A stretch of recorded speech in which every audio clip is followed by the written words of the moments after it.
আজকে আমার হবু দুলাভাইয়ের সাথে আমার বিয়ে হতে যাচ্ছে। শুনতে খুব অবাক লাগলেও এটাই হচ্ছে আমার সাথে। আমার যার সাথে আজকে বিয়ে হতে যাচ্ছে তার সাথে আজ আমার বড় বোনের বিয়ে হওয়ার কথা ছিল। আমার বড় বোনের নাম ইরা। ইরা আপু আমার আপন চাচাতো বোন। আমাদের চাচাদের মধ্যে আমি আর ইরা আপু সবার বড় এবং বিবাহযোগ্য। ইরা আপু আমার 2 বছরের বড়, দেখতে পরীর মতো সুন্দর, তার রূপের কাছে সবকিছু হার মানবে। ইরা আপুর সাথে যার বিয়ে হবার কথা ছিল তিনি এক দেখাতে পছন্দ করেন এবং বিয়ে করতে সম্মতি দেন। শুনলাম লোকটার নাকি বিশাল ব্যবসা প্রতিষ্ঠান রয়েছে। তাদের আর্থিক অবস্থার তুলনায় আমাদের আর্থিক অবস্থা তেমন একটা মানানসই না। আমরা মধ্যবিত্ত পরিবারের মেয়ে, উনি বড় পরিবারের ছেলে। আপুকে যেদিন উনি দেখতে এসেছিল সেদিন আমি জানালা দিয়ে হালকা উঁকি দিয়ে দেখেছিলাম। সত্যি লোকটা খুব সুন্দর এবং হ্যান্ডসাম ছিল। লোকটা আপুকে দেখেই পছন্দ করেন এবং বিয়ের দিন তারিখ ঠিক করলেন। আমরা সবাই খুব খুশি ছিলাম আপুর এত বড় ঘরে বিয়ে হবে, তাই আমিও খুব মজা করছিলাম। সামনের সপ্তাহে আপুর আর অরণ্যের বিয়ে। ও, আপনাদের তো ওই লোকটার সাথে পরিচয় করিয়ে দেওয়া হলো না। ওনার নাম অরণ্য, বয়স 25, বাবার বড় ব্যবসা প্রতিষ্ঠান আছে, সেটাই দেখাশোনা করেন। শুনেছিলাম ঢাকায় ওনাদের অনেকগুলো বাড়ি আছে আর টাকা পয়সার নাকি কোনো অভাব নেই। যেহেতু সামনের সপ্তাহে ইরা আপুর সাথে অরণ্যের বিয়ে, তাই আমি আগে থেকেই ঠিক করে রেখেছিলাম হলুদে কি পরবো, বিয়েতে কি পরবো, বউ ভাতে কি পরবো। চিন্তা করেছিলাম আপুর বিয়েতে অনেক মজা করব, কিন্তু কত প্ল্যান করেছিলাম, সব প্ল্যান বিয়ের দিন মাটি হয়ে গেছে। কারণ সকালবেলায় কাকি এসে বলল, কি গো ইরার মা, ইরাকে তো কোথাও খুঁজে পাচ্ছি না। বড় কাকির কথা শুনে আমরা সবাই স্তব্ধ হয়ে গেলাম।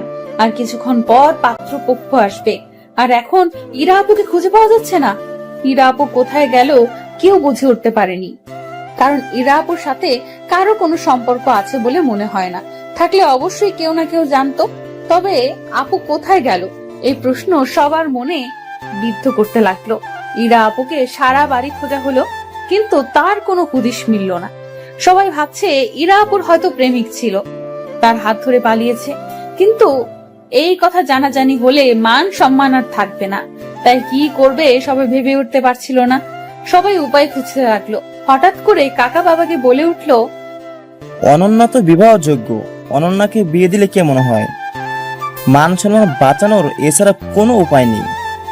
যেহেতু পাত্র যোগ্য ছিল, আর তাছাড়া আমি দেখতে এতটা সুন্দর না এবং আমার মতো দেখতে খারাপ মেয়ের জন্য এর থেকে ভালো পাত্র পাওয়া অসম্ভব, তাই আমার বাবা কাকার প্রস্তাবে রাজি হয়ে গেল।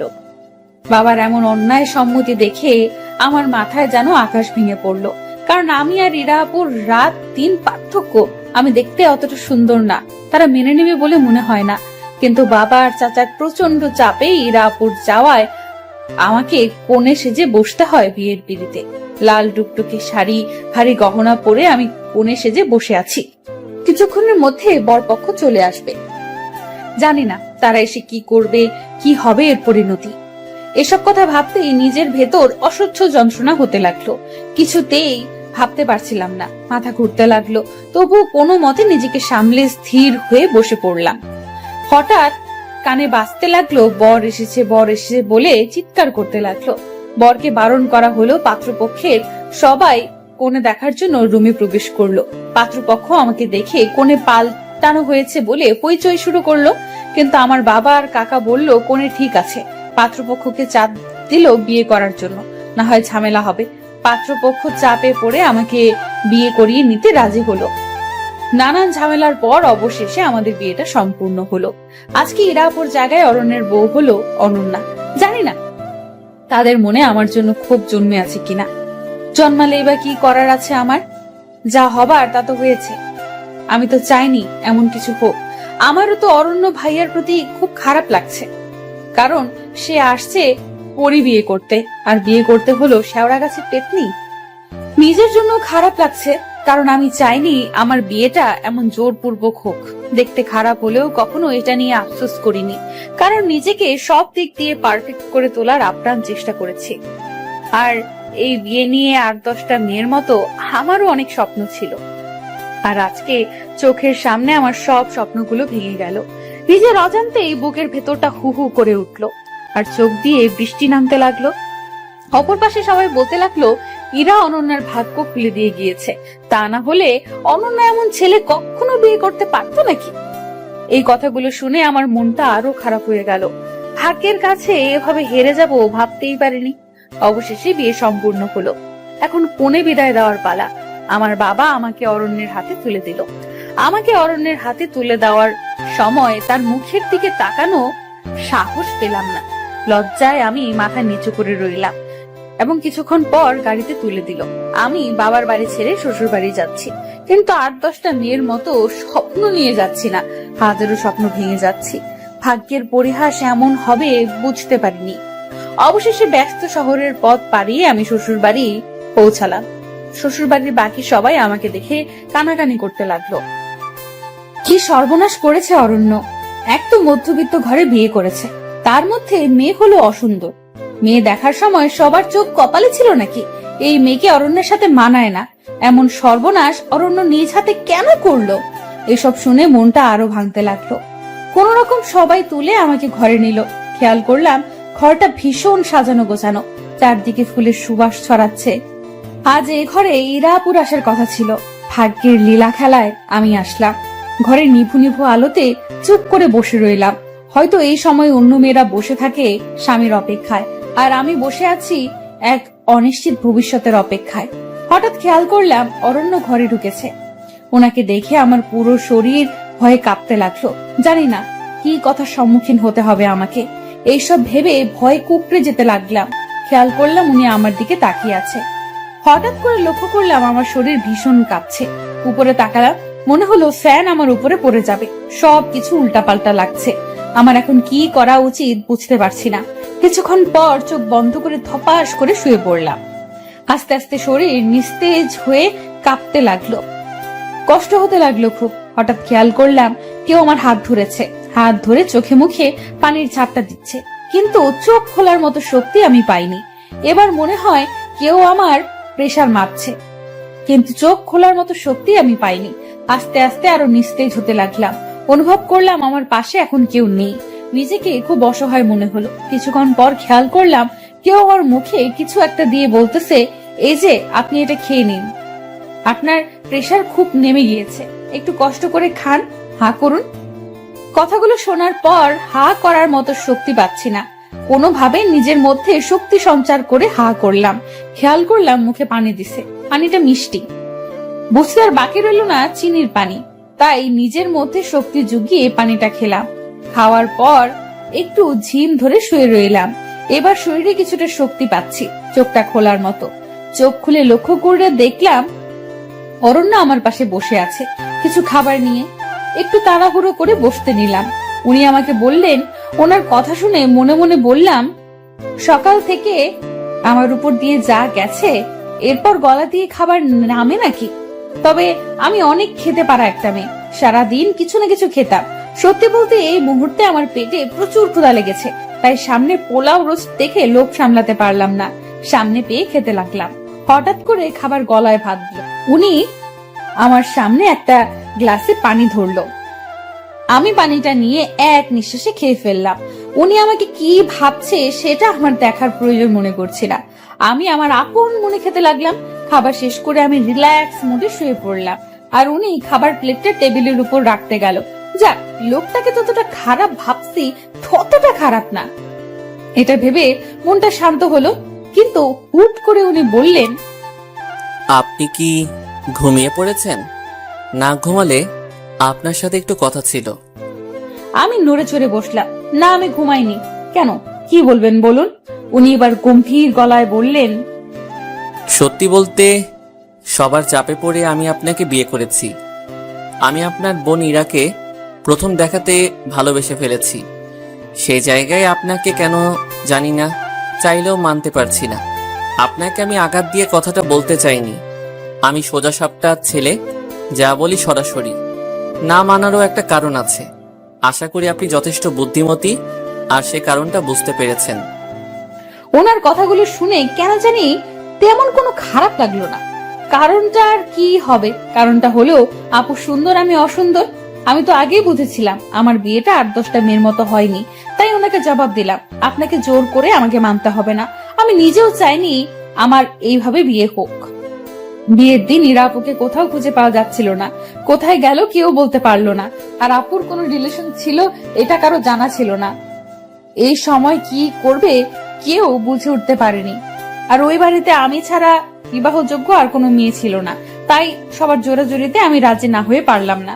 আমি জানি ইরা আপুর তুলনায় আমি কিছুই না, আপু সুন্দর আমি অসুন্দর, কিন্তু এটা নিয়ে আমার কখনো আফসোস হয়নি। আমি নিজেকে সব সময় পারফেক্ট ভাবে গড়ে তোলার চেষ্টা করেছি, কিন্তু ভাগ্যের কাছে এভাবে হেরে যাব বুঝতে পারিনি। আপনি চিন্তা করবেন না, আমি কখনো জোর করে কিছু করব না। সময়টা একটু পার হতে দিন, আপনি চাইলে আমাকে ডিভোর্স দিয়ে দিবেন। আমার কথা শুনে উনি বেশ চমকে গেলেন। উনি হয়তো আশা করেননি আমি এমন কিছু বলবো। কিছুক্ষণ স্তব্ধ হয়ে থেকে উনি উত্তর দিলেন, সে যাই হোক, সময় সব বলে দিবে। আপাতত আমি আপনাকে মেনে নিতে পারবো না। আপনি এ বাড়িতে এসেছেন মেহমান হিসেবে, আপনার যেন কোনো সমস্যা না হয় সেই বিষয়টা খেয়াল রাখবো। দয়া করে আমার ভালোবাসা পাওয়ার আশা রাখবেন না, কারণ আমি আপনার বোনকে প্রথম দেখাতে ভালোবেসে ফেলেছি। আমি কিছুক্ষণ চুপ থেকে জবাব দিলাম, আপনি দয়া করে আমাকে সিরিয়ালের নায়িকা ভাববেন না। আমি আপনাকে জোর করব না, কিন্তু আমি আপনার স্ত্রী। সামনে অন্য একটা মেয়েকে ভালোবাসি বলবেন, সেটা আমি কখনোই মেনে নিব না। আপাতত ডিভোর্সের আগ পর্যন্ত আমি আপনার স্ত্রী, আপনি আমার স্বামী। সুতরাং সম্পর্কটা ওইভাবেই দেখবেন। আর আমার সামনে অন্য মেয়েকে ভালোবাসি বলার আগে 10 বার ভেবে নেবেন, কারণ আমি দেখতে অসুন্দর হলেও নিজেকে কখনো ছোট করে দেখি না, কখনো দেখবো না। দয়া করে আমাকে অবলা নারী ভেবে যা ইচ্ছা তাই বলে যাবেন না। দোষটা তো আমার ছিল না, আমি তো আপনাকে জোর করে বিয়ে করতে চাইনি। ভাগ্য এভাবে সব ওলট পালট করে দিয়েছে, কিন্তু ভাগ্যের দোহাই দিয়ে নিজের জীবন বরবাদ করার মতো মেয়ে আমি নই। এবার আমি ওনার দিকে খেয়াল করে দেখলাম উনি মুখটা বেশ চুপসে গেছে। গেলেই বাকি, আমি কেন ওনার এসব কথা শুনে নিজেকে ছোট করব? আর এটা বাংলা সিনেমা না, আর আমি নায়িকা সাবানা না। সুতরাং যতদিন আমি অরণ্যের বউ হিসাবে আছি আমি আমার অধিকার আদায় করে নিব, তবে সেটা জোর করে নয়, ভালোবাসা দিয়ে। উনি আমার কথা শুনে বেশ কিছুক্ষণ চুপ করে থেকে জবাব দিলেন, আমার মন যা চায় আমি তাই বলবো। আপনি না করার কে? আপনাকে সেই অধিকার দেইনি আমি। নিজের অধিকারের বাইরে কথা বলবেন না। দেখে তো মনে হচ্ছে ছেলে ফাঁসানোর ব্যাপারে খুব চালু। ওনার কথাটা শুনে মাথায় রাগ উঠে গেল, তবুও নিজেকে শান্ত করে জবাব দিলাম, আপনাকে আমার চরিত্রের সার্টিফিকেট দিতে বলেছি? আমার ব্যাপারে মন্তব্য করার অধিকার দিয়েছি নাকি? আপনি যেমন আমাকে বলছেন আমিও আপনাকে বলবো। আর হ্যাঁ, এটাকে বলে লেভেল। আর হ্যাঁ, আপনি যেমন আমাকে তেমনই হতে হবে। দেখেন, আপনি কিন্তু বেশি বকবক করছেন। আপনাকে দেখে তো প্রথম ভাবলাম কথাই বলতে জানেন না, এখন তো দেখছি আপনার মুখ দিয়ে কথার ফুলঝড়ি ফুটেছে। আমার সাথে লাগতে আসবেন না। আমিও এবার শান্ত হয়ে জবাব দিলাম, বকবক আপনি শুরু করেছেন। দেখতে অসুন্দর বলে কি ভেবেছেন অবলা নারী? সিরিয়ালের মতন আপনাকে উপরে শুইতে দিবে আর আমি নিচে শুয়ে পড়বো? তা হবে না মশাই, আমার পাশে এসে ঘুমান। আপনি তো বেশ ডেঞ্জারাস মেয়ে, আপনার পাশে আমি ঘুমাবো কেন? আমি ভ্রুটা বেশ কুচকে বললাম, তাহলে কোথায় ঘুমাবেন? জবাবে উনি বললেন, পাশের রুমে ঘুমাবো। আমি হাসি দিয়ে বললাম, তা হবে না মশাই, আপনি এখানেই ঘুমাবেন। উনি আমার কথা শুনে বেশ অবাক হলেন মনে হয়। কিছুক্ষণ চুপ থেকে রাগ রাগ ভাব নিয়ে আমাকে বললেন, আপনি কিন্তু বেশি বাড়াবাড়ি করছেন। সে যাই করি আমি ঘুমালাম, তবে রুম ছেড়ে ঘুমানো যাবে না। রুম ছেড়ে ঘুমালে আমি কিন্তু আপনার সাথে চলে আসব। উনি বেশ চমকিত পুলকিত হয়ে আমাকে বলল, আপনি তো বেশ নাছোড়বান্দা। ওকে, রুম ছেড়ে যাব না, আমি নিচে ঘুমাচ্ছি। এবার আমায় একটু রেহাই দিন। আমি মুচকি হেসে জবাব দিলাম, ওকে ভূত মশাই। উনি ভ্রুটা কুচকে বলল, ভূত মশাইটা কে আবার? আমি হাসতে হাসতে বললাম, কেন আপনি? উনি অবাক হয়ে বলল, এর মধ্যে আপনি আমার নাম ঠিক করে ফেলছেন? হ্যাঁ করেছি। উনি বিরক্ত হয়ে জবাব দিলেন, আপনি সত্যি পাগল একটা মেয়ে, সেটা কি আপনি জানেন? আমি হেসে তাকে জবাব দিলাম, সেটা নতুন করে বলার কিছু নেই। আমি একটু নাছর বান্দা, সবাই জানে। আপনি ঘুমান। আর হ্যাঁ, ধন্যবাদ এত কিছু খাওয়াবার জন্য। সবগুলো খাবার আমার প্রিয় ছিল, শুধু চিনির পানি ছাড়া। উনি কিছুটা চুপ হয়ে বলল, দোহাই লাগে, এবার চুপ হন, আমাকে ঘুমাতে দিন। আমি হাত দিয়ে মুখ চেপে ইশারা দিলাম ঘুমান। এরপর উনি ঘুমিয়ে পড়লেন। আপনারা হয়তো আমার এই আচরণ দেখে অবাক হচ্ছেন, আমি এমন কেন করলাম। সত্যি বলতে আমি ছোটবেলা থেকেই এমন নাছর বান্দা আর পাগলাটে। পাগলামির ভাবগুলো এত বড় হওয়ার পরেও যায়নি, তাই পাগলামির সুযোগ পেলেই করে ফেলি। এই যে অরণ্যের সাথে সবে মাত্র শুরু করেছি, এরপর যে কত কি হবে তা আস্তে আস্তে জানতে পারবে। যাই হোক, সেদিনের মতো ঘুমিয়ে পড়লাম। পরের দিন সকালে উঠে আমি খেয়াল করলাম উনি নাক ডেকে ঘুমাচ্ছে। এমন ভাবে নাক ডাকছে মনে হয় ভূমিকম্প হচ্ছে। আমি কি করব বুঝতে না পেরে এক গ্লাস পানি নিয়ে ওনার নাক বরাবর ঠেলে দিলাম। ভূতমশাই খপ করে উঠে বসে বলতে শুরু করলেন, কি হলো, আপনি এভাবে গায়ে পানি দিলেন কেন? মাথার সব তার ছিঁড়ে গেছে নাকি আপনার? আমি এবার হাসতে হাসতে বললাম, মাথা আমার ঠিক আছে। এমন ভাবে নাক ডাকছেন মনে হয় 7 মাত্রায় ভূমিকম্প হচ্ছে। লক্ষ্য করলাম উনি বেশ রেগে আছে আমার কথা শুনে। কিছুক্ষণ দম ধরে বসে থেকে আমাকে বললেন, দেখেন, এসব মজা আমার একদম পছন্দ না, আর এমন করবেন না। কালকের থেকে একের পর এক করে আমাকে জ্বালাচ্ছেন। শেষমেশ আমি কোন পাগলের পাল্লায় পড়লাম? আল্লাহ, আমায় রেহাই দাও। আমি ব্রুটা কুচকে বললাম, হয়েছে হয়েছে, এত কষ্ট পেতে হবে না। আমি এখনো আপনাকে কিছুই করিনি, এতে হতাশ হওয়ার কিছুই হয়নি। এখন আমাকে সবার সাথে পরিচয় করিয়ে দিন, আমি তো বাসার কাউকে চিনি না। ভূতমশাই রাগী গলায় বললেন, কারোর সাথে পরিচিত হওয়ার দরকার নেই। বাসায় অনেক মেহমান, আপনার বাইরে যাওয়ার দরকার নেই, ঘরে বসে থাকুন। উনি আরো কিছু বলতে যাবে, ঠিক সেই সময় কে যেন দরজা নক করলো আর বলল, অরণ্য, দরজাটা খোলো, বউ নিয়ে নিচে আয়। সবাই বউ দেখার জন্য অপেক্ষা করতেছে। উনি আমার সাথে কোনো কথা না বাড়িয়ে ওই মহিলাকে জবাব দিলেন, ফ্রেশ হয়ে আসতেছি, তুমি যাও। আচ্ছা, গেলাম আমি। উনি উঠতে যাবে, ঠিক তখনই আমি ওনাকে বললাম, আচ্ছা আপনার বাসায় কে কে আছে বলুন না আমায়। এবার উনি রেগে গিয়ে বললেন, আপনার এত কিছু জানতে হবে না, অতিথি হয়ে আসছেন, সময় মতো চলে যাবেন। বাসায় কে আছে এটা জেনে আপনার কি হবে? ওনার কথাগুলো শুনলে গা জ্বলে যায়, কিন্তু আমিও নাছর বান্দা, যতক্ষণ না বলবে আমি ওনাকে উঠতে দিব না। এরপর আমি বললাম, আপনি না বললে আপনাকে উঠতে দিব না, আগে বলেন কে কে আছে। বলবো না কে কে আছে? কি করবেন আপনি? আপনি একরোখা হলেও আমি আপনার চাইতে বেশি একরোখা। আমি কিছুই বলবো না। আমি গলা একটা কাশি দিয়ে বললাম, বলতে হবে না, যান ওয়াশরুমে যান। উনি আমার হার মানা দেখে বেশ খুশি হলো, কিন্তু যখন ওয়াশরুমে যেতে লাগলো আমি পাটা বাড়িয়ে দিলাম। আমার পায়ে ওনার পা লেগে হোঁচট খেয়ে পড়ে গেলেন। তখন তিনি বললেন, আপনি ইচ্ছে করে এমন করেছেন? ইচ্ছে করে এমন করেছেন কেন বলেন? আমি মুচকি এসে বললাম, কোথায়, আমি কিছু করিনি। আপনি বলেননি তাই শাস্তি পাচ্ছেন। যদি এবারও না বলেন তাহলে আপনার জন্য আরো অনেক কিছু অপেক্ষা করছে। এবার ভেবে দেখুন কি করবেন। উনি বেশ ভালো করেই বুঝতে পারলেন আমি আসলে একটা নাছর বান্দা, তাই আরো কিছু ঘটার আগেই বললেন, আমার পরিবারে বাবা, মা, আমি আর আমার বড় বোন আছে। বাবা বিদেশে থাকে সব সময়, আর মা দেশে থাকে, প্রায় সময় অসুস্থ থাকেন। আর বড় বোন স্বামী নিয়ে লন্ডন থাকেন। একটু আগে যে মেয়েটা ডেকে গেলেন উনি আমার বড় বোন। আর আমার বাবা আমার বিয়েতে আসেনি, উনি সব সময় ব্যস্ত থাকেন। আচ্ছা আচ্ছা, তাহলে আপনার বাসায় রান্না করেন কে? উনি রাগ করে বললেন, এটাও কি আপনার জানতে হবে? আমি এবার ভাব মাখা মুখ নিয়ে বললাম, হ্যাঁ ভূতমশাই। উনি মুখটা বাঁকিয়ে উত্তর দিলেন, বাবুর্চি রান্না করে। এবার আমাকে ওয়াশরুমে যেতে দিন। আপনিও রেডি হন, বাসার সবাই নিচে অপেক্ষা করছে। পারলে একটু ভালো করে সেজে যাবেন, না হয় মান সম্মান আর থাকবে না। বিয়ে তো করেছেন ফাঁসিয়ে, সেটা তো আর কেউ বুঝবে না।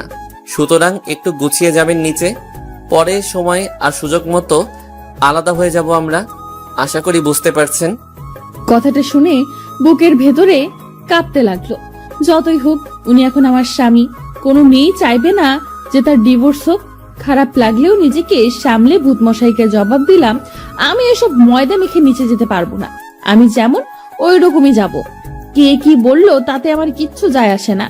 ময়দা মেখে নিজের সৌন্দর্য বাড়ানোর কোনো ইচ্ছে নেই আমার। আশা করি বুঝতে পারছেন।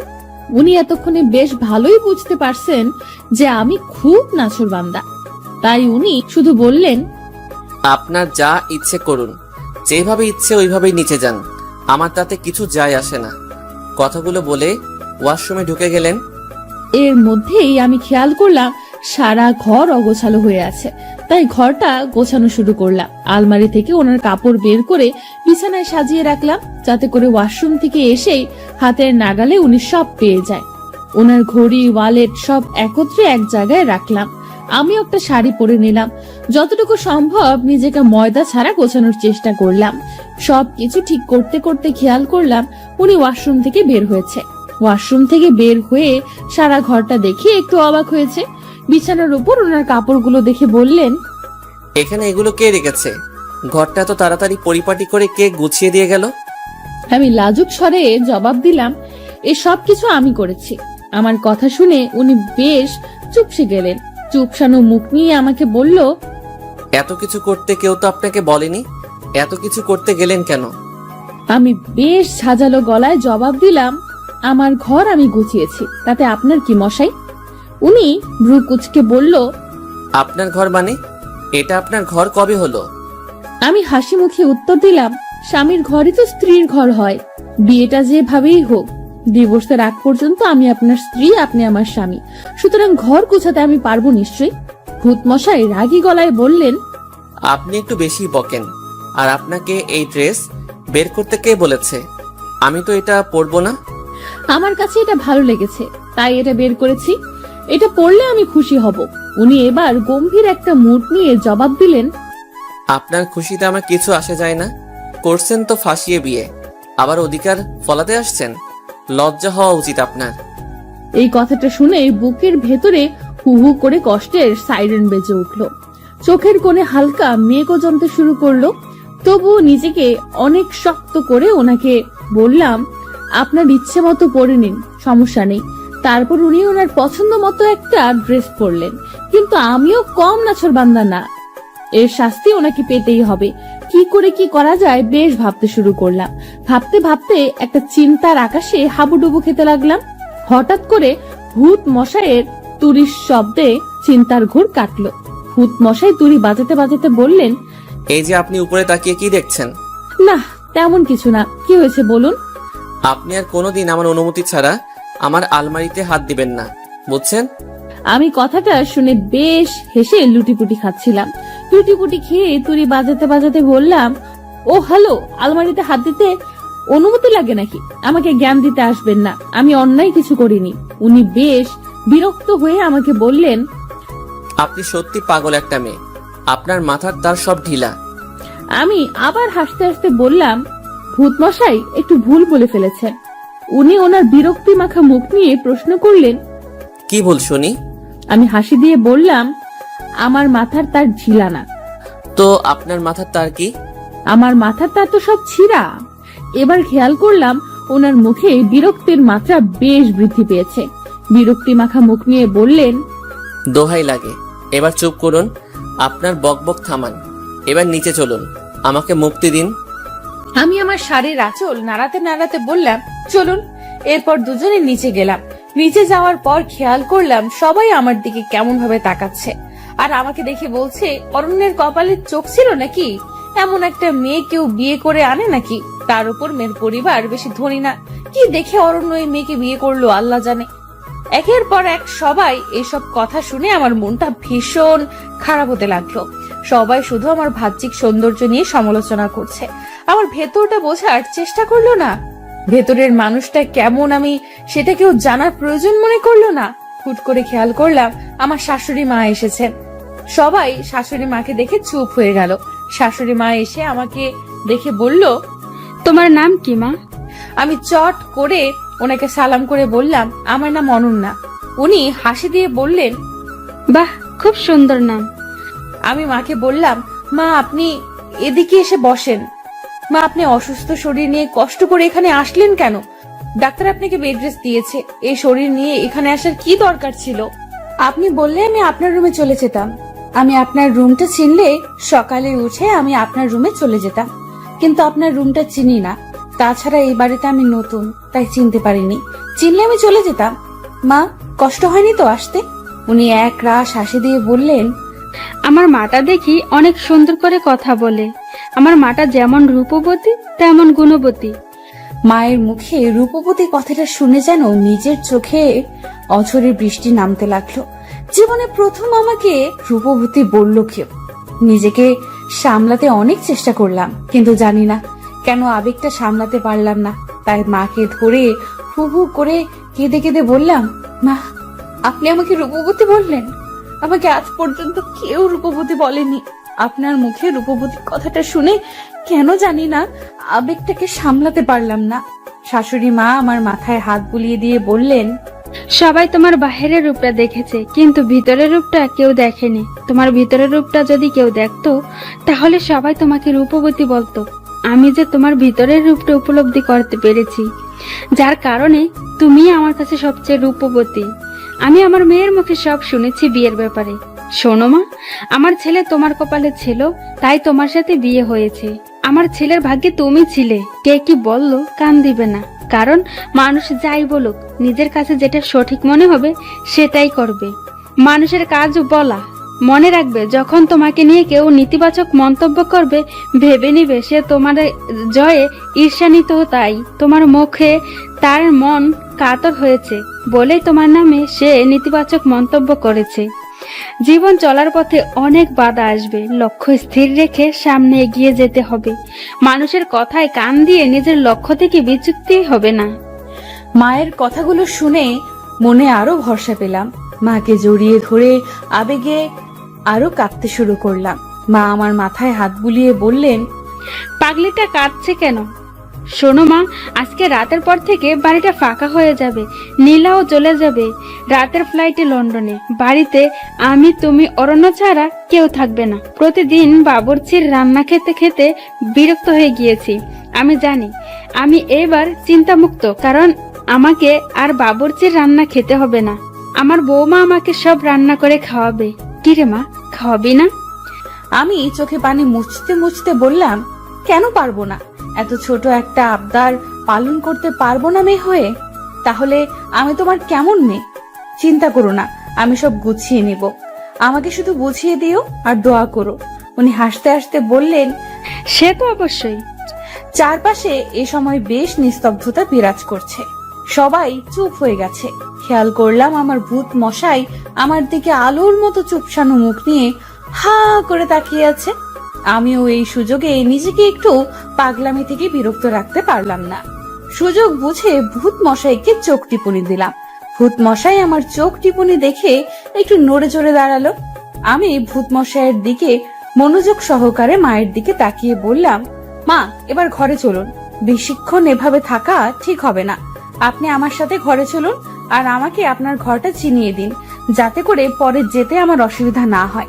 মা হাসতে হাসতে বললেন, চল আমার সাথে চল। আমি মাকে নিয়ে ঘরে গেলাম। এবার মা আমার হাতটা ধরে বললেন, দেখো মা, অরণ্য বেশ সরল সোজা সাপটা স্বভাবের ছেলে। তুমি অরণ্যকে ভালো রেখো, তুমি তাকে কখনো কষ্ট দিও না। আমি মায়ের হাতটা চেপে ধরে বললাম, মা, বিয়েটা যেভাবেই হোক না কেন, আমি এখন অরণ্যের স্ত্রী। অরণ্যের ভালো মন্দের বিষয়টা আমি মাথায় রাখবো। আপনি শুধু আমার জন্য দোয়া করবেন। মা আবার আমার মাথায় হাত বুলিয়ে দিয়ে বললেন, দোয়া করি অনেক সুখী হও। মায়ের আদর মাখা স্পর্শ নিয়ে বের হলাম রুম থেকে। মায়ের রুম থেকে বের হয়ে দেখলাম ভূত মশাই এক জায়গায় স্থির হয়ে দাঁড়িয়ে আছে। এই সুযোগ আমার প্ল্যানটা কাজে লাগানোর। আমি একটু কোক মুখে নিয়ে ভূত মশাইয়ের কাছে গিয়ে জোরে হাসি দিলাম আর সব কোক ওনার গায়ে ফেললাম। উনি বেশ লাফিয়ে উঠে বললেন, আমি ভালো করে জানি আপনি ইচ্ছে করে এমন করেছেন। কেন করেছেন এমন? আপনি আমার সাথে এমন করেন কেন? মাকে তো দেখলাম খুব হাত করে ফেলছেন। ফাঁসানোর ব্যাপারে আপনি অনেক বড় ওস্তাদ। মাকেও ফাঁসিয়ে দিয়েছেন। সে আমি যা ইচ্ছে করি, আপনার কি? যান, ড্রেসটা চেঞ্জ করে আগের ড্রেসটা পরে আসেন, যেটা আমি পছন্দ করে দিয়েছি। আমার কথা শুনেননি তো, তাই এমন হলো। মাঝে মাঝে বউয়ের কথা শুনতে হয়, নয়তো এমন অনাকাঙ্ক্ষিত ঘটনা ঘটতে পারে। এ কথা শোনার পর ওনার আর বুঝতে বাকি রইল না আমি ইচ্ছে করে এমন করেছে। কিন্তু ওনার মুখে এখন তেমন রাগের ছাপ দেখতে পেলাম না। তবুও মুখটা একটু বেঁকিয়ে জবাব দিলেন, আপনার পছন্দের ড্রেসটা পরবো না? কারণ আপনাকে আমার ভালো লাগে না। ইরাকে প্রথম দেখায় ভালো লেগে গিয়েছিল, যে ভালো লাগাটা আপনার প্রতি চাইলেও আনতে পারছি না। আমি এবার হালকা করে ওনার কাছে গেলাম, কাছে গিয়ে বললাম, প্রথম দেখায় ভালো লাগার চেয়ে দেখতে দেখতে ভালো লাগাটা অনেক শ্রেয়। আপনি আমাকে দেখতে থাকুন। এই কথা বলে চোখ টিপুনি দিয়ে আবারও বললাম, এই ড্রেসটা পরলে ভালো লাগবে, পরবেন কিন্তু। পরবো না। এই কথা বলে তিনি তাড়াহুড়ো করে রুমে চলে গেলেন। কিছুক্ষণ পর খেয়াল করলাম উনি সিঁড়ি দিয়ে নিচে নামছে। আমি ওনাকে দেখে পুরো অবাক, কারণ আমি যে ড্রেস পরতে বলেছি সেই ড্রেসটা পরেছে। আমি তো ওনার দিক থেকে চোখ সরাতে পারছি না। হুট করে উনি আমার কাছে এসে বললেন, ভাববেন না আপনার কথা রাখতে পড়েছি। আমার ড্রেস আমি পরবো, যা ইচ্ছে তা পরবো। আমি এবার আর কোনো কিছু বললাম না, শুধু মুচকি একটু হাসি দিয়ে বললাম, আচ্ছা ঠিক আছে, কিছু ভাববো না। ছোটখাটো খুনসুটি দিয়ে সারাদিন পার করলাম। সন্ধ্যার দিকে একে একে সব মেহমান চলে গেল। নীলা আপু রাতের ফ্লাইটে লন্ডনে চলে গেলেন। যাওয়ার আগে শুধু বলে গেল, বিয়ে যেভাবেই হোক আমি যেন সবকিছু ম্যানেজ করে নেই। আমি আশ্বাস দিলাম সব ঠিক করে নিব। পরিবারের এমন সাপোর্ট পাবো আশা করিনি। সবাই আমার পাশে আছে এটা ভেবে মনে আরো ভরসা পেলাম। সারাদিন পার করে রাতে ঘুমাতে গিয়ে রুমে দেখি ভূতমশাই কি যেন কাজ করতেছে। আমি এক মগ কফি বানিয়ে তার দিকে এগিয়ে দিলাম, এই যে আপনার কফি। উনি আমার হাত থেকে কফি নিয়ে কফিতে এক চুমুক দিয়ে কিছুক্ষণ টেস্ট বোঝার চেষ্টা করলো মনে হয়। আর একটু পর আমাকে বললেন, কফিটা কে বানিয়েছে? আমি লজ্জা মাখা মুখে বললাম, কেন? কফিটা ভালো হয়েছে তাই। আমি লজ্জা মাখা মুখে বললাম, কফিটা আমি বানিয়েছি। উনি এবার মুখটাকে আলুর চপের মতো করে ফেললেন। ভুল ক্রমে উনি আমার প্রশংসা করে ফেলেছেন। এটা মনে হয় ওনার উচিত হয়নি, তাই মুখটাকে বাংলার পাঁচ করে ফেললেন। এবার মনে হয় আমাকে একটু পচিয়ে উনি ওনার দায়িত্ব পালন করবেন। যা ভেবেছিলাম তাই করেছে। উনি ওনার মুখটাকে বাংলার পাঁচ বানিয়ে আমার দিকে তাকিয়ে বললেন, এই জন্যই বলি টেস্টটা এত জঘন্য কেন। আমি ওনার কথায় ভ্রুক্ষেপ না করে একটু মুচকি হাসি দিয়ে চলে গেলাম। পরের দিন সকালে উঠে সব রান্না করলাম। রান্না করে মায়ের খাবার নিয়ে মায়ের রুমে চলে গেলাম। মা আমাকে দেখে হাসি মাখা মুখে বলে উঠল, কি রে মা, এখন এত খাবার নিয়ে আসলি কেন? এত খাবার কোথায় দেখলে তুমি? এগুলো সব খেতে হবে তোমাকে, নয়তো সুস্থ হবে না। আমার কাছে খাবার নিয়ে কোনো ফাঁকে দিতে পারবে না। খেতে না চাইলে মাইর দিয়া জোর করে খাওয়াবো। উনি হাসতে হাসতে আমার মাথায় হাত দিয়ে বললেন, বুঝতে পেরেছি, আমার আর ফাঁকি দেওয়া যাবে না। তা দাও, খেয়ে নেই। আমি মাকে খাওয়াতে লাগলাম আর একের পর এক গল্প শুনতে লাগলাম। মনে হয় উনি অনেক দিন পর মন খুলে কথা বলছে। ঠিক এ সময় অরণ্য এসে বললেন, মায়ের রুমে আপনি এখন কি করছেন? মায়ের জন্য খাবার নিয়ে এসেছিলাম। আচ্ছা, আপনি এখন যান, মায়ের সাথে আমার একটু কথা আছে। ঠিক তখনই পাশ থেকে মা বললেন, অনন্যা তো পর কেউ না, অনন্যার সামনে বল কি বলবি। না মা, আমি একা কথা বলতে চাই। আমি আর কিছু না বলে মায়ের পাশ থেকে উঠে চলে আসলাম। কিছুক্ষণ পর উনি কথা শেষ করে খাবার খেতে আসলেন। আমি খাবারগুলো খেতে দিলাম। খেয়াল করলাম গপ গপ করে খাবার খাচ্ছে। এরপর আমি বললাম, আরে মশাই আস্তে খান, সব শেষ হয়ে গেলে আবার রান্না করবো নাকি? মানে এগুলো কে রান্না করছে? লাজুক মুখে জবাব দিলাম, এগুলো সব আমি রান্না করেছি। এই জন্যই বলি এত জঘন্য কেন। কথাটা বলে উনি খেতে লাগলেন। আমি তখন বললাম, জঘন্য খাবার এভাবে খাচ্ছেন? ভালো খাবার হলে কিভাবে খেতেন? আমার কথাটা কানে তুললেন না মনে হয়, খেয়ে যাচ্ছে। এবার ওনাকে বললাম, এই যে শুনছেন? হ্যাঁ, কি বলবেন বলুন। আমি একটু বাইরে যেতে চাই, কিছু জিনিস কিনতে হবে। রান্নার জন্য কিছু সবজি লাগবে। আমি গেলে মন মতো কিনে আনতে পারতাম। আপনি গেলে যান, কিন্তু কি দিয়ে যাবেন? আমি গাড়িটা নিয়ে যাব। গাড়ি থাকলেও ড্রাইভার নেই। ড্রাইভারের স্ত্রী অসুস্থ, তাই ছুটি নিয়ে বাড়ি গিয়েছে। আপনি কিভাবে যাবেন? আমি মুচকি হেসে বললাম, সেই গাড়ির চাবিটা আমাকে দিয়ে যান, আমি একাই চলে যেতে পারবো। উনি অবাক হয়ে বললেন, একা চলে যেতে পারবেন মানে? গাড়ি কে চালাবে? কেন, আমি চালাবো।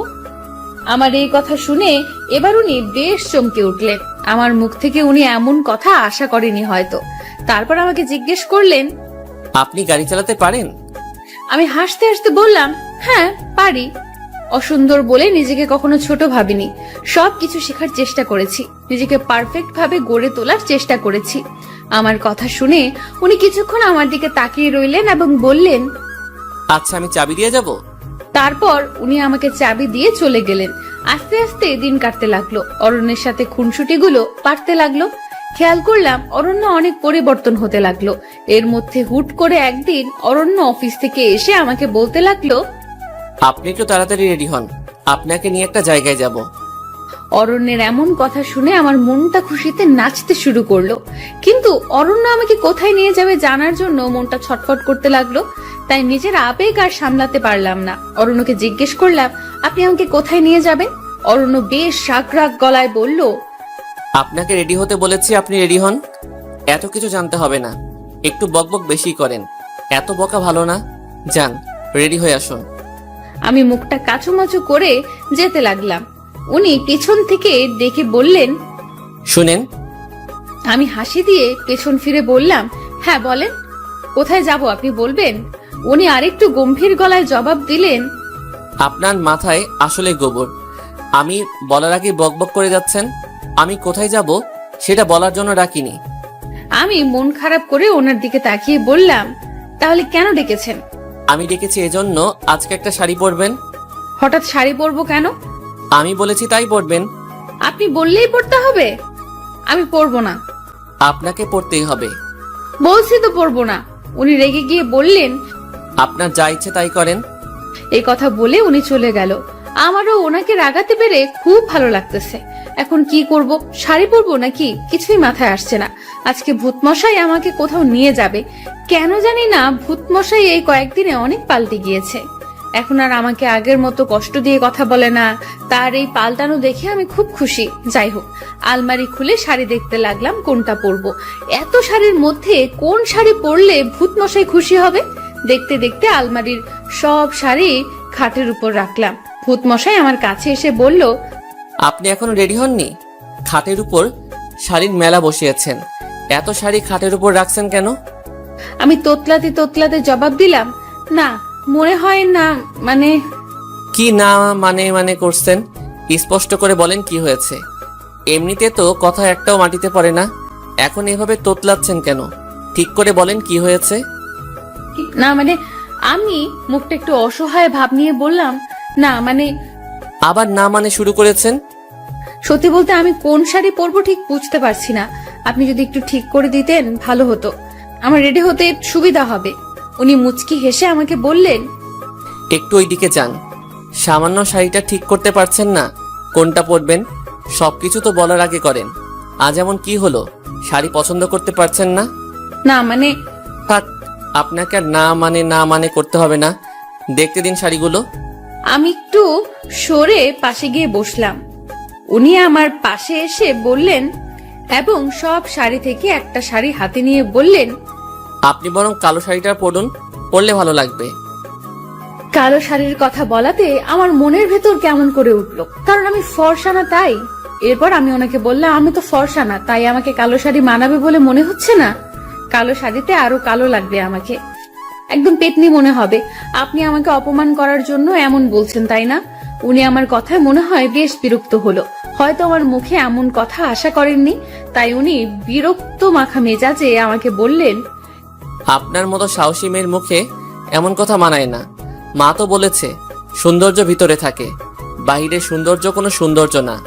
আপনাকে না হয় আমি ভিতর থেকে দেখলাম। আপনি কালো শাড়িটা পরুন। আপনাকে অপমান করার কোনো ইচ্ছা আমার নেই। আপনার যদি মনে হয় আমি অপমান করার জন্য বলেছি, তাহলে পরার দরকার নেই। এই কথাটা বলে উনি রুম থেকে বের হয়ে গেলেন। আমি এখন কি করব বুঝে উঠতে পারছি না। অবশেষে চিন্তা ভাবনা করে কালো শাড়িটা পরে নিলাম। এই প্রথম আমি কালো শাড়ি পরলাম। কালো ছিলাম বলে কখনো কালো ড্রেস পরিনি। আজকে কালো শাড়িটা পরাতে নিজের কাছেই নিজেকে কেন জানি সুন্দর লাগছে। হালকা একটু পাউডার মুখে মেরে দিলাম। হঠাৎ করে খেয়াল করলাম উনি রুমে প্রবেশ করেছে। রুমে প্রবেশ করে আমাকে দেখে বললেন, বাহ, আপনাকে খুব সুন্দর লাগছে। কালো কাজল পরলে আরো সুন্দর লাগবে, সাথে একটা বড় খোপা করলে।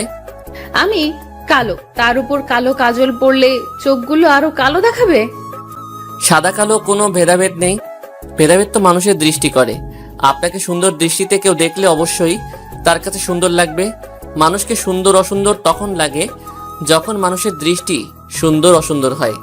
আপনি চাইলে কালো কাজল পরতে পারেন, আপনাকে ভালো লাগবে। ভূতমশাইয়ের কথাগুলো শুনে মনের ভেতর রোমাঞ্চকর অনুভূতি আসলো। ওনার মুখে এমন কথা শুনে নিজের মধ্যে অসম্ভব ভালো লাগা কাজ করছে। সত্যি কখন যে ওনাকে ভালোবেসে ফেলেছি বুঝতে পারিনি। হঠাৎ করে ওনার ডাকে চিন্তার ঘোর কাটলো। কি ব্যাপার, কোথায় হারিয়ে গেলেন? না মানে আবার না মানে? হয়েছে হয়েছে, এবার চটপট রেডি হন, আমি নিচে নামছি। এই বলে অরণ্য নিচে নেমে গেল। দরজার সামনে গিয়ে পেছনে তাকিয়ে বলল, এই যে শুনুন। জি বলেন। একটা টিপ পড়লে খারাপ লাগবে না, আর মাথায় খোপা করুন। অরণ্যের মুখে এসব কথা শুনে আমি লজ্জায় লাল হয়ে গেলাম। অরণ্য এভাবে আমাকে বলবে আমি কখনো ভাবিনি। অরণ্য এ বলে বাইরে গেল।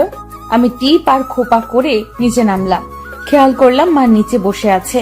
মা আমাকে দেখে বললেন, আজকে আমার মা অনন্যা এত খুশি, কোথায় যাচ্ছে? মায়ের কথা শুনে আরো লজ্জা পেলাম।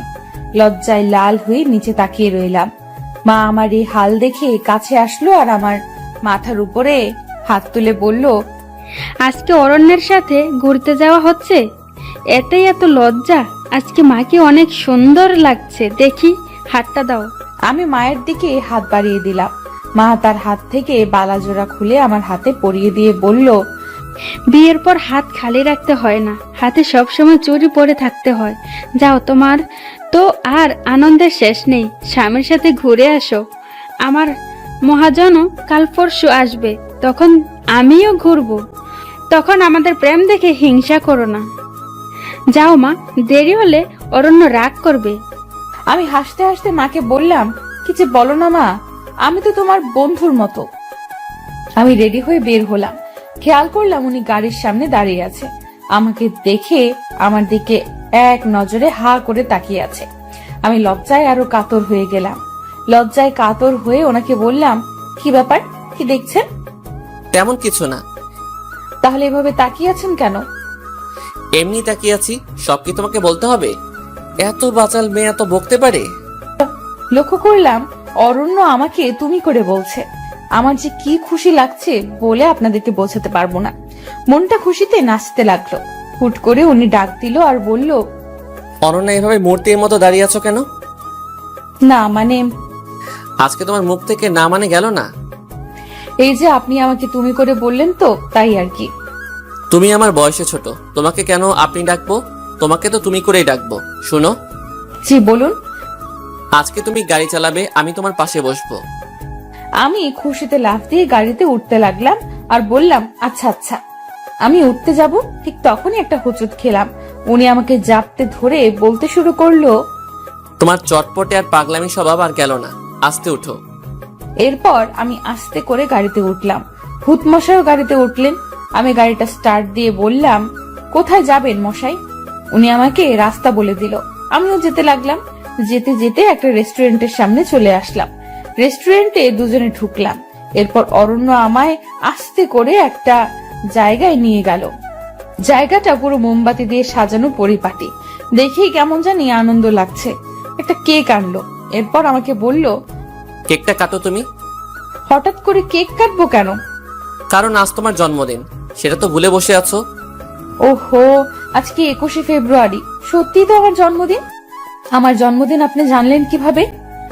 মা বলেছে। আমি তো খুশিতে আত্মহারা যে ভূত মশাই এমন একটা সারপ্রাইজ দিয়েছে। হঠাৎ করে ভূত মশাই একটা রিং বের করে আমাকে পরাতে নিল। ঠিক তখনই একজন মেয়ে ওয়েটার এসে ডাক দিল।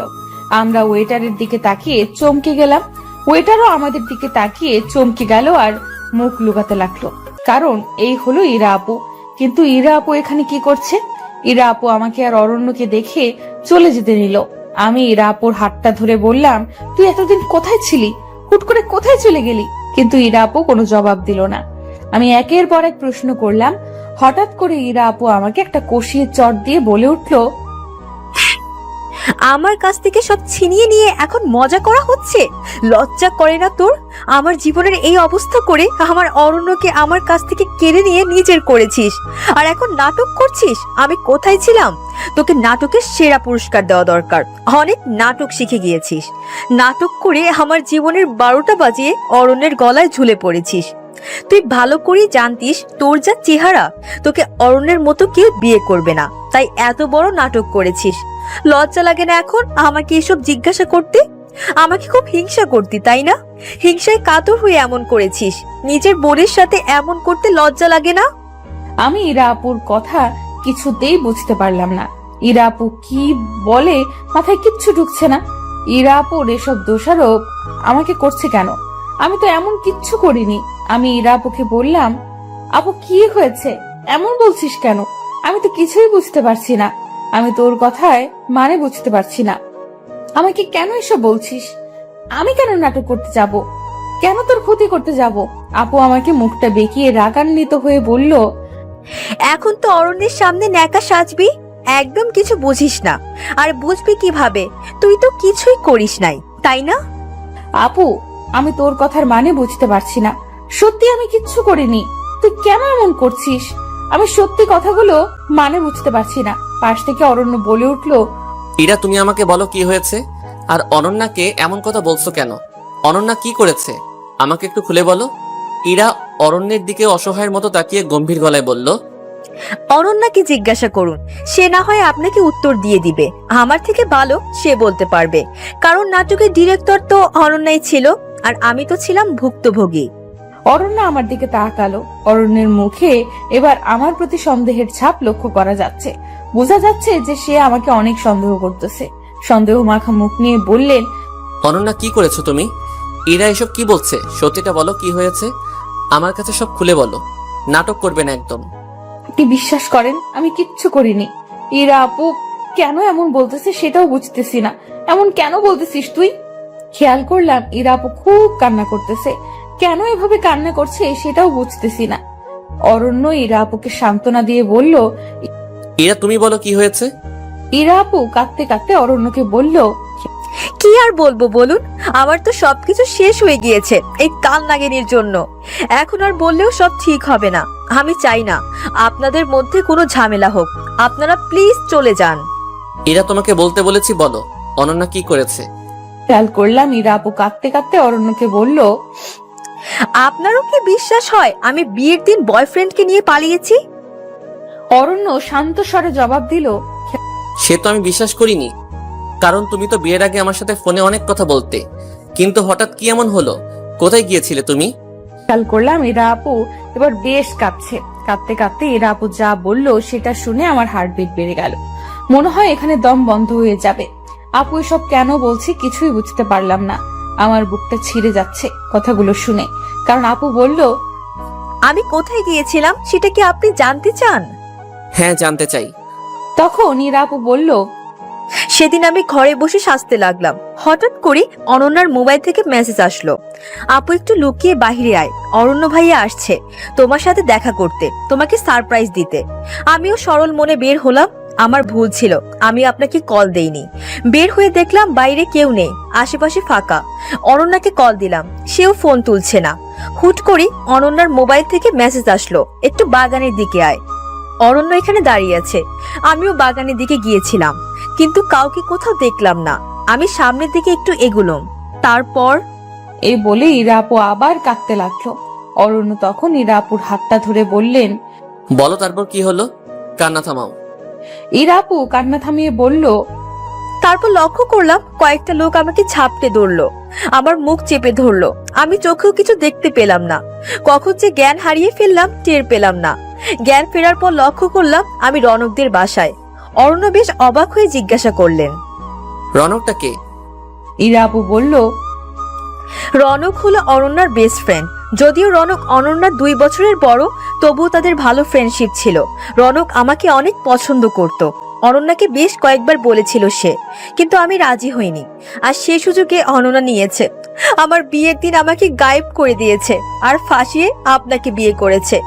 অনন্যা আমার সাথে এমন করবে আমি ভাবতেও পারিনি।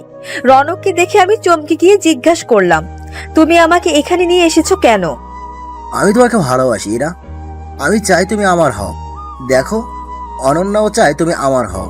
তাই তো অনন্যা আমাকে সাহায্য করেছে। ইরা রনকের মুখে অনন্যার নামটা শুনে অবাক হয়ে গেল। অবাক হয়ে রনককে জিজ্ঞেস করলো, অনন্য তোমাকে সাহায্য করেছে আমাকে তুলে আনতে? আমি বিশ্বাস করি না। বিশ্বাস অবিশ্বাস তোমার ব্যাপার।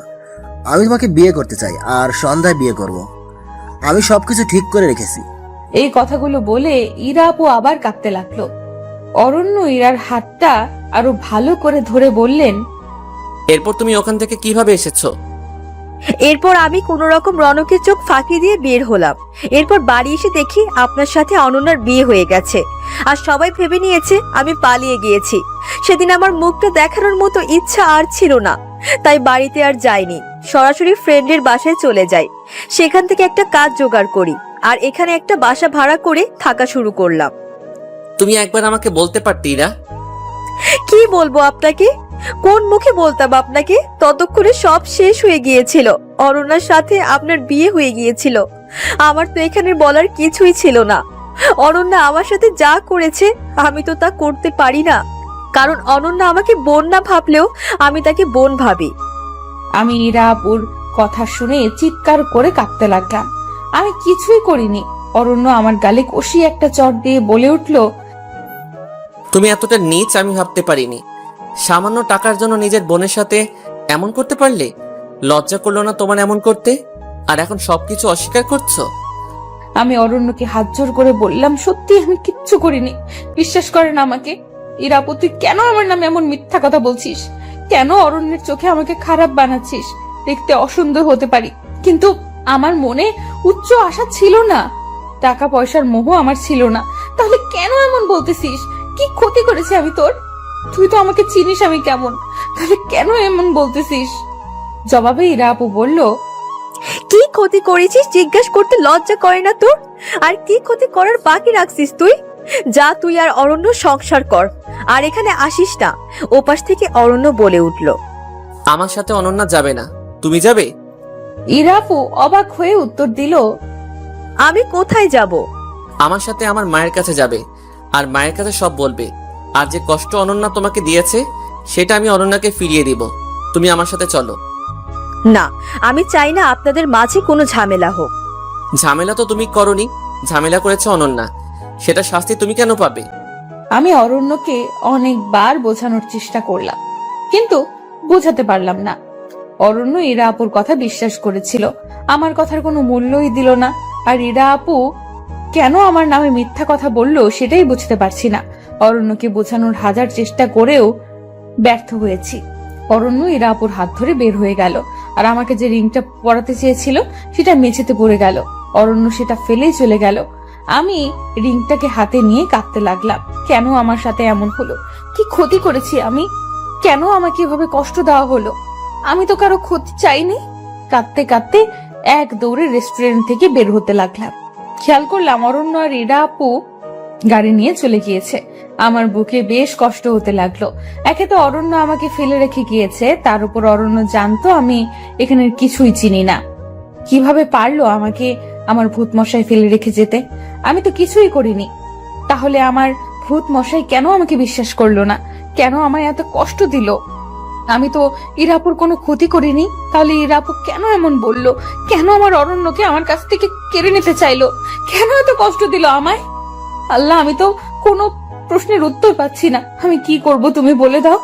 এই মুহূর্তে আমার হাতে একটা টাকাও ছিল না। এখন আমি বাসায় যাব কিভাবে? তবু একটা সিএনজি ভাড়া করলাম, ভাড়া করে বাসায় চলে গেলাম। বাসায় দারোয়ানের কাছ থেকে টাকা নিয়ে ভাড়া দিলাম। ঘরের ভেতর ঢুকতেই দেখলাম রনক ভাইয়া দাঁড়িয়ে আছে। রনক ভাইয়াকে দেখে আমার মাথায় আগুন ধরে গেল, কারণ রনক ভাইয়ার কারণে ইরা আপু আমাকে ভুল বুঝলো। নিজেকে আর সামলাতে পারলাম না। রনক ভাইকে গিয়ে বললাম, আপনার কি দরকার ছিল এত বড় নাটক করার? ইরা আপুকে কেন ভুল বুঝিয়েছেন? আমি কি ক্ষতি করেছি আপনার? রনক ভাইয়া কোনো কথা বলছে না। আমার রাগ যেন আরো বেড়ে গেল। মন চাইছে রনক ভাইকে কষিয়ে একটা চড় দেই। তাই করতেছিলাম, এমন সময় অরণ্য এসে পেছন থেকে আমার হাতটা ধরে ফেললো। আমি অরণ্যের দিকে ফিরতেই অরণ্য আমাকে জড়িয়ে ধরলো। আমি বুঝতে পারছি না কি হচ্ছে এসব। অরণ্য জড়িয়ে ধরার সাথে সাথে খেয়াল করলাম চারদিকে আলো বেড়ে গেছে। ইরা আপু, রনক ভাইয়া, আমার কিছু বান্ধবীরা বলে উঠলো, হ্যাপি বার্থডে অনন্যা। এখন আর আমার মাথায় কোনো কিছু কাজ করছে না। কি হচ্ছে? আমার মাথাটা খুব ঝিমোতে লাগলো। পরক্ষণে জ্ঞান হারালাম। জ্ঞান ফেরার পর খেয়াল করলাম অরণ্য আমার পাশে চিন্তামগ্ন হয়ে বসে আছে। আমার জ্ঞান ফেরার সাথে সাথে আমাকে বললেন, ঠিক আছো তো তুমি? কিছু হয়নি তো? হঠাৎ করে সবার এতটা পরিবর্তন দেখে কেন জানি না নিজের কাছে খুব অবাক লাগছে। খেয়াল করলাম সামনে ইরা আপু আর রনক ভাইয়া দাঁড়িয়ে আছে। আমি ওদের দেখে রেগে যেতে লাগলাম। ঠিক তখনই অরণ্য আমাকে শান্তস্বরে বলল, অনন্যা, ওদেরকে কিছু বলো না। ওরা এতক্ষণ যা করছে আমার কথাই করেছে। অরণ্যের কথা শুনে আমি যেন আকাশ থেকে পড়লাম। কি বলে এসব? মাথার উপর দিয়ে যাচ্ছে। আমি অবাক হয়ে জিজ্ঞেস করলাম, মানে? আমি তো কিছুই বুঝতে পারছি না। অরণ্য একটা মুচকি হেসে বললেন, কিছু বুঝতে হবে না। আগে তোমাকে একটা সংবাদ দেই। ইরা কোথায় গিয়েছিল সেটা তো সবার অজানা ছিল। ইরা রনকের সাথে পালিয়ে গিয়ে বিয়ে করেছিল। আমি কথাটা শুনে বেশ অবাক হয়ে বললাম, বেশ, তাহলে একটু আগে ঘটে যাওয়া ঘটনাটা কি আমার স্বপ্ন ছিল? ওরা বিয়ে করলে একটু আগে এমন করলো কেন? ইরা আপু পাশ থেকে বলে উঠলো, তুই একটু শান্ত হ, আমি সব বলছি। আমি নিজেকে শান্ত করে বললাম, এবার বলো। রনকের সাথে আমার 3 বছরের সম্পর্ক। রনক তোকে কিছু বলেনি, কারণ আমরা ভাবছিলাম তোকে সারপ্রাইজ দিব, কিন্তু হঠাৎ করে আমার বিয়ে ঠিক করায় সব ঝামেলা পাকালো। কি করব কিছুই বুঝতে পারছিলাম না। শেষমেশ বিয়ের দিন সকালে মনে হলো নিজের ভালোবাসাকে এইভাবে কোরবানি করা ঠিক হবে না। তাই রনককে ফোন দিয়ে বললাম, রনক তুমি কি চাও, আমরা এক হই। ইরা, তুমি এখনো এই কথা জিজ্ঞেস করছো? তুমি যা করতে বলবে আমি তাই করব। তুমি শুধু আমাকে ছেড়ে যেও না প্লিজ। তাহলে বাগানের কাছে চলে আসো। রনক আমার কথা শুনে বাগানের কাছে আসলো, আর আমি সুযোগ বুঝে রনকের সাথে পালিয়ে যাই। তাহলে একটু আগে যে কাহিনীটা বলেছিল সেটার কি হলো? আমার প্রশ্নের জবাবে সবাই একটু হেসে নিল। সবার হাসি দেখে এবার সত্যি আমার গা জ্বলে যেতে লাগলো। রেগে গিয়ে বললাম, কি হলো বলবি তো? অরণ্য মুচকি হেসে বললেন, 4টা মাস খুব জ্বালাইছো আমাকে, তাই এর শাস্তি ভালোবাসি শব্দটা বলার আগেই দিতে হতো। আর একটু সারপ্রাইজ দেওয়ার বাকি ছিল। হুট করেই ইরার সাথে দেখা, তখন ইরাকে নিয়ে প্ল্যানটা করি। এই রকম প্ল্যানটা কে করলো শুনি? অরণ্য হাসি হাসি মুখ নিয়ে বলল, আমি করেছি।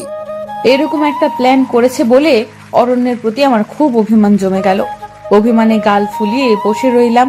ইরা আপু বলল, আচ্ছা অনন্যা থাক, তুই আমি আর রনক বাইরে গেলাম। তোদের মান অভিমানের পালা শেষ কর। আর চটটা দেওয়ার জন্য সরি, জোরে লাগেনি তো? নাটক করতে গিয়ে ক্যারেক্টারের মধ্যে ঢুকে গিয়েছিলাম। ইরা আপুর কথাটা শুনে অভিমান আরো বেড়ে গেল। তাই অভিমানী গলায় বললাম, হয়েছে, জুতো মেরে গরুদান করতে হবে না।